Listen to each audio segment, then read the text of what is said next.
What's going on, everybody? LoneGemini here, and I guess you could say I'm bringing you a walkthrough on how to beat Bioshock Infinite, or at least the last part. Once you beat the game, you'll unlock 1999 mode, and there are two 75 gamer score achievements that I'm currently working on for the channel. Once you beat Bioshock Infinite on hard, you will get 4 achievements. You know, if you haven't beat the game already on normal or easy, you'll get Tin Man, Should Old Acquaintance, Saw the Elephant, and Stone Cold Pinkerton. You'll get all 4 of those. Once you beat the game on hard, you'll get the normal and easy achievements. You know, it's pretty much understood.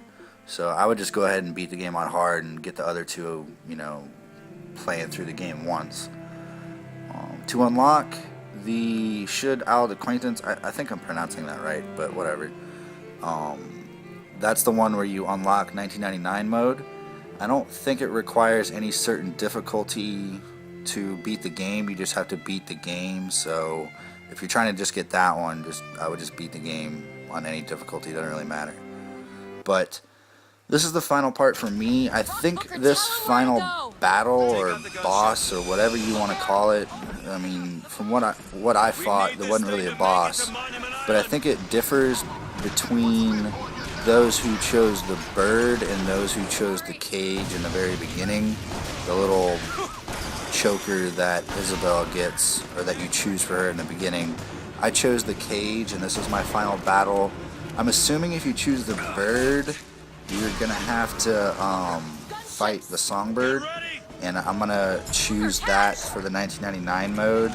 I don't really know if that's such a good idea, but I just want to play both sides of the story, or both endings, I guess. And you know, since I'm playing through it twice, I might as well just do it anyway.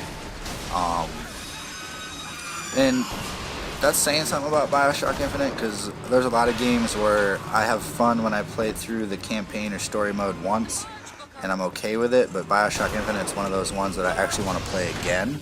So I had a really good time playing this game. But anyway, back to the gameplay on what we're doing here. Like I said, I chose the cage, so this was the last battle, I guess, for me. You have to protect this Zeppelin that you're on.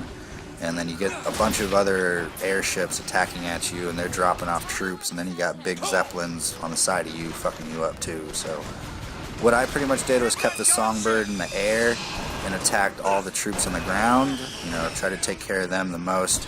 I used Bucking Bronco and the Protector Vigor. I can't remember the name of it.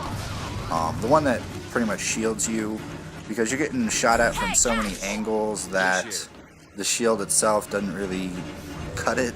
You need a little bit more protection, so I was using that. And it works well too. When you hold it down, it'll suck up all the damage, and then you can deal it back out to something, and that really helps on the Patriots. I like running the shotgun and the sniper rifle and having those all the way upgraded. The shotgun is okay, but the sniper rifle really kicks some ass when it's all the way upgraded. You'll see here in a second when I start taking out the Patriots. And you can see the songbird, he's just sitting right there, but you know, taking out all the air, so I'm just letting him sit there and waiting for him, or waiting for the next Zeppelin or something to spawn to where I can use him on that right when it comes in and not have to wait for him again. But that's the end of the first wave. Once you hear that guy talking, I would suggest getting on the skyline and going back up to the top of the Zeppelin. You can pick up some sniper rifle ammo right there, and there's also some health kits in the back right where you dismount. That's another reason why I like running the sniper rifle. There's ammo pretty much all over the place for it. And just right there you see the songbird. I call him in. As soon as that Zeppelin allows me to kill it, it's dead, and then I'll wait for him to spawn and take out some more air. Here's some Patriots, and like I said, he's in the air.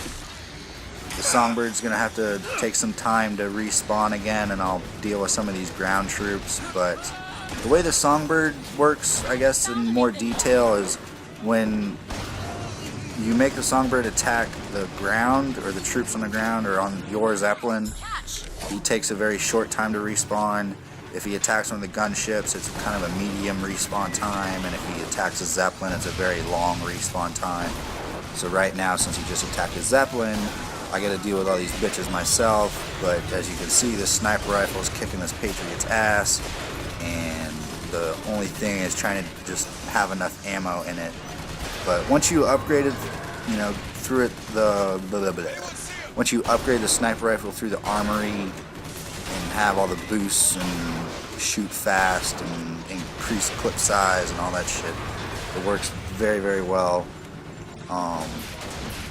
Especially on the back of those Patriots when they're just shooting the Zeppelin, you can just deal out damage like crazy. But whatever guns you use, just try to find ammo for them on the ship, and you'll just, you know, you'll have enough to kill things with. I'm gonna be honest with you, I did die a couple times when I was doing this, so I kind of knew where the sniper rifles were and all the other stuff, and so I kind of set up a little strategy, and you're gonna probably have to do the same. You know, develop a little strategy for yourself where you feel comfortable to where you can take out some shit, because you're gonna have to be fighting some mass amounts of enemies, because I mean, you know, it's a final battle, they gotta make it pretty epic. And it was, I mean, it was difficult, don't get me wrong. I do screw up this last part. It's not really the prettiest gameplay, but I get the job done. It's a little dirty, but it gets done. But there we go, call in another, you know, call the songbird in and kill that, and then, excuse me, deal with all these Patriots.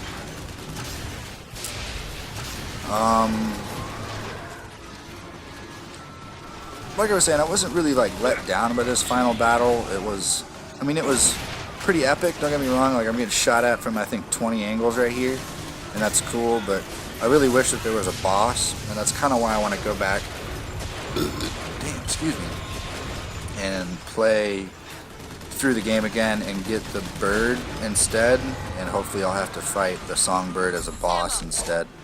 On 1999 mode, I don't really know if that's the best idea, but we'll find out soon enough. At least I hope so. The 1999 mode does seem a little difficult, I will be honest with you. But I'm missing quite a few no-scopes here. It's really not impressive at all. But I like the bucking bronco because you can just have people... Damn. You can have people just like go off in the edge and they'll drop to their death. And I think that's just funny as shit. But... Man, I'm losing track of what I'm trying to say. Oh, well, there you go. You see the songbird. That's the only time I call him onto the ship because there's Patriots, and I have like no sniper ammo, and I have no RPG ammo. Well, I have like two clips, and that's about it. So I was like, no, you need to help. And you can already see him. He's about to spawn again, so I can take out that airship already. So I wasn't really worried about it. So, like I said, just try to time it with knowing when he spawns and shit like that, and stuff like that. Blah blah blah. Really not much else to say about it, really. Shit. One thing I do gotta say though, the story to Bioshock Infinite is really good. Just between all the twists and turns and just the way they develop the story and how it ends. I gotta say though, the ending is a little sad, but it's a really good ending at the same time. So, I mean, it's a really good story. I'm not going to ruin anything, but I definitely would check it out. This is a really good game, guys. It's one of the best I've seen in a while, and that's what I got to say about it. So, alright, this is my little walkthrough for you guys on how to beat the final part if you choose the cage, I'm assuming. So I'm going to walk through 1999 mode and try to do those 2 achievements, and try to see what happens when I choose the bird instead. Maybe that'll have a different outcome in the end. But that's what I got for you guys. I hope you enjoyed it, and as always, it's been LoneGemini, and until next time.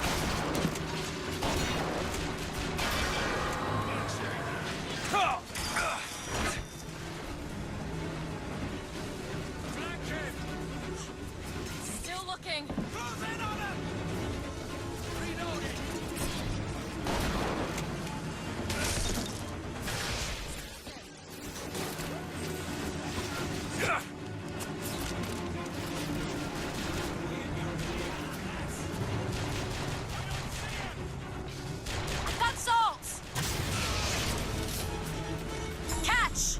Appreciate it.